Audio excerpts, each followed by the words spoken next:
آداب دعا میں سب سے پہلی جو چیز بیان کی گئی ہے وہ یہ ہے کہ انسان جب خالق کی بارگاہ میں جائے تو باوضو ہو کے جائے۔ روایات میں، آیات میں ہمیں یہ بھی ملتا ہے کہ دعا سے پہلے رب العزت کی مختصر سی عبادت کی جائے، 2 رکعت نماز خالق کی بارگاہ میں ادا کی جائے، قیام میں انسان ہو، رکوع میں ہو، سجود کی عبادت کو انجام دے۔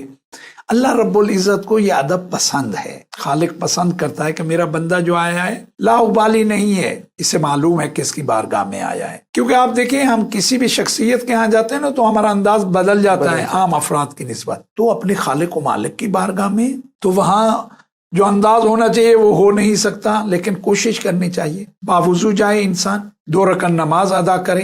2 رکعت نماز ادا کرنے کے بعد روایات میں صدقہ دے جتنا اس سے ہو سکے۔ صدقہ کے حوالے سے اب اگر کبھی ہوا آپ کی خدمت میں عرض کروں گا، صدقہ کے معنی مطلق نیکی ہے، ہر قسم کی نیکی۔ مالی صدقہ یہاں مراد ہے، اگر دے سکا یہی اچھی بات ہے، نہیں دے سکا کسی کی رہنمائی کر دینا صدقہ ہے، کسی کو سلام کرنا صدقہ ہے، سلام کا جواب دینا صدقہ ہے۔ تو انسان کسی بھی طریقے سے کوشش کرے کوئی نہ کوئی صدقہ ان میں سے ادا ہو۔ جو نماز کے بعد دعا سے پہلے صدقہ ہے وہ مالی صدقے کے بارے میں ہے، انسان کوشش کرے جتنا اس کی استطاعت ہے اس کے مطابق وہ صدقہ دے۔ دعا آپ دیکھتے ہیں کئی دفعہ ہم دعا کرتے ہیں، شروع کر دیتے ہیں دعا کرنا، نہیں، جیسے میں نے عرض کیا باوضو ہو، 2 رکعت نماز پڑھے، صدقہ دے اور بسم اللہ سے شروع کرے۔ اس خود بسم اللہ کو زبان پہ لانا، اس کی کئی برکات ہیں۔ ایک برکت یہ ہے کہ دعا اس سے قبول ہوتی ہے، اللہ رب العزت اس ادب کو پسند کرتا ہے۔ بسم اللہ کے بعد محمد و آل محمد پہ صلوات بھیجے، ان پہ صلوات بھیجنے کے بعد اب انسان رب العزت کی بڑائی بیان کرے، اس کے احسانات کو یاد کرے۔ میرے خالق سب سے بڑا احسان، تو نے اشرف المخلوقات میں مجھے قرار دیا، پھر نہ فقط انسان خلق کیا، بہترین گھرانے میں جو اہل بیت کے چاہنے والے تھے اس گھرانے میں مجھے خلق کیا، مجھے اہل بیت سے متمسک رکھا، جتنا ہو سکے خدا کی ثنا بیان کرے، اس کی نعمتوں کا ذکر کرے۔ یہ آداب دعا میں سے ہے، پہلے جو دیا ہے اس کا تو اعتراف کرے، تو نے مجھے یہ عطا کیا، تو نے مجھے دیکھنے کو آنکھیں دی، تو نے سونگھنے کو مجھے ناک دی، سننے کو کان دیے، فکر کرنے کے لیے بہترین ذہن دیا، تو نے مجھے صحیح و سالم خلق کیا، تو اس کی پہلے نعمتوں کو یاد کرے۔ جب اس کی نعمتیں یاد کر لے تو پھر کہے کہ بارے الہ مجھ سے کتنا کوتاہی ہوئی ہے، میں تیرا گناہ گار بندہ ہوں۔ اپنے گناہوں کا دوسروں کے سامنے اعتراف کرنے کا دین منع کرتا ہے، لیکن خالق کے ساتھ جب خلوت کرے اسے تو معلوم ہی ہے اعتراف کرنا ہے۔ تو جب انسان خود اعتراف کرتا ہے تو شرمندگی کا احساس ہوتا ہے، شرمندگی کے احساس کو دیکھ کے خالق گناہ معاف کر دیتا ہے۔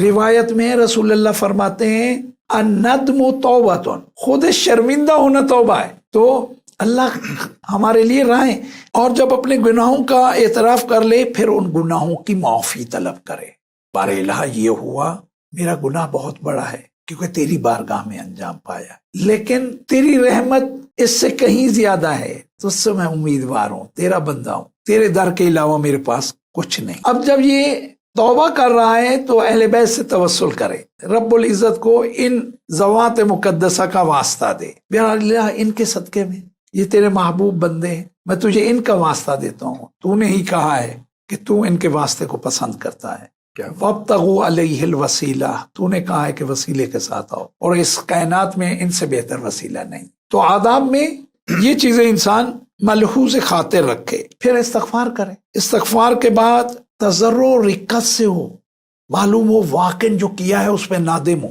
اس پہ شرمندہ ہوں، ایسے نہیں کہہ رہا، دل سے میری یہ صدا نکل رہی ہے جو ہوا ہے وہ برا ہوا ہے، میری ہی کوتاہی ہے، میری ہی غلطی ہے، جانے انجانے میں دونوں میں۔ تو انسان جب یہ کہتا ہے تو رقت ہوتی ہے۔ پھر ایک اہم چیز جو ہمیں کبھی فراموش نہیں کرنی چاہیے، دعا میں عمومیت ہونی چاہیے، یعنی دعا فقط اپنی ذات کے لیے نہیں ہونی چاہیے، اپنی ذات پہ دوسروں کو مقدم رکھنا چاہیے، ذوی الحقوق، ذوی الارحام کو، مومنین کو، ضرورت مندوں کو، جو ہمسائے ہیں ان کے لیے بہتر سے بہتر مانگنا چاہیے۔ حتیٰ روایات میں یہاں تک بیان ہوا ہے کہ جو دوسروں کے لیے دعا کرتا ہے اللہ رب العزت اس کے حق میں وہ دعائیں بھی قبول فرما دیتا ہے.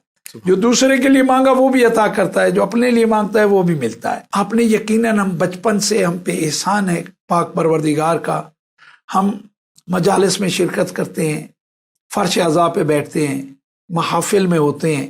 کیا خوبصورت وہاں ہمیں بچپن سے ایک پیغام ملا ہے. شہزادی کائنات پوری رات مصلی عبادت میں ہیں, دعا کا وقت آئے تو اپنے لیے دعا نہیں کرتی تھی. حتیٰ مولا حسن علیہ السلام نے ایک دن کہا, ماں میں دیکھتا ہوں آپ اپنے لیے دعا نہیں کرتے. تو آپ نے فرمایا میرا خالق یہ پسند کرتا ہے کہ میں دوسروں کو مقدم رکھوں. تو دعا میں عمومیت ہونی چاہیے. دعا ہماری فقط ہماری ذات کے لیے نہیں, بلکہ دوسرے جو خونی رشتہ دار ہیں یا جن کا ہم پہ کوئی حق ہے, ان سب کو ہمیں دعاؤں میں مقدم رکھنا چاہیے. ان کے لیے دعا پہلے کرنی چاہیے, بعد میں اپنے لیے دعا کرنی چاہیے. اور دعا کرتے ہوئے ایک چیز مد نظر رکھنی چاہیے, اللہ رب العزت سے حسن ظن رکھنا چاہیے. پتہ نہیں قبول کرے گا, پتہ نہیں کرے گا. جو میں نے مولا امام زین العابدین کی آپ کو روایت سنائی, اس کے بعد پیغام مکمل ہے. خالی ہاتھ تو لوٹنا ہی نہیں ہے. تو حسن ظن ہونا چاہیے کہ خالق میرا کبھی مجھے خالی نہیں لوٹائے گا.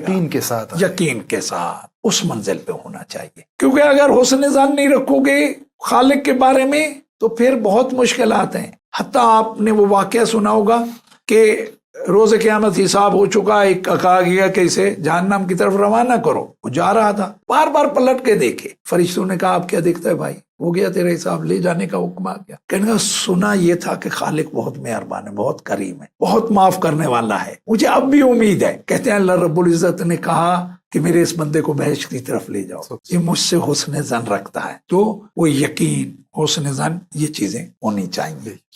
اور اللہ رب العزت پہ ہی توکل اور بھروسہ کرنا چاہیے, کیونکہ باقی سب کو فنا ہے, بقا اس ذات کو ہے. فرض کرے میں نے کسی سے کچھ مانگا, وہ عطا کرنے پہ قدرت بھی رکھتا ہے, اگلے ہی لمحے چلا گیا, تو اب میں کس در پہ جاؤں گا؟ وہ باقی, وہ ہمیشہ ہمیشہ ہے. تو اس سے انسان کو اپنی حاجات طلب کرنی چاہیے. اور اس کے بارے میں آپ کی خدمت میں ایک چیز جو ان سب سے اہم ہے, اس کے بارے میں کہوں کہ ہم جب دعا کرتے ہیں آخر میں زیادہ یہی کرتے ہیں کہ ابتدا میں صلوات تھی, بسم اللہ کے بعد آخر میں صلوات. لیکن آپ دیکھیں امام جعفر صادق علیہ السلام, اللہم صلی علی محمد وآل محمد, آپ فرماتے ہیں کہ دعا کے اختتام پہ اس طرح ضرور کہو, ما شاء اللہ لا قوت الا باللہ العلی العظیم. کہا کہ یہ جملہ آخر میں یہ ضرور کہو. جب آخر میں یہ جملہ تم کہتے ہو, اللہ رب العزت فرشتوں سے مخاطب ہوتا ہے, اور مخاطب ہو کے کہتا ہے اے میرے ملائکہ, میرے بندے نے دنیا سے رشتہ توڑ دیا, میرے علاوہ کسی پہ بھروسہ نہیں کر رہا, میرے علاوہ کسی سے نہیں مانگ رہا, میری نعمتوں کو یاد کر رہا ہے, اپنی خطاؤں کو یاد کر کے معافی مانگ رہا ہے, میرے بہترین بندوں کا واسطہ دے رہا ہے, بہترین انداز سے وارد ہوا ہے, وضو کیا ہے, مصلی عبادت پہ آیا ہے. ایسے اس نے وہ نہیں کیا, ان آداب کا خیال رکھا ہے. تو دیکھو اس نے پوری دنیا سے رشتہ توڑ دیا ہے اور مجھے اپنے آپ کو میرے حوالے کر دیا ہے, لہٰذا اس کی ساری جو حاجات ہیں وہ روا کر, اس کی حاجات کو پورا کر.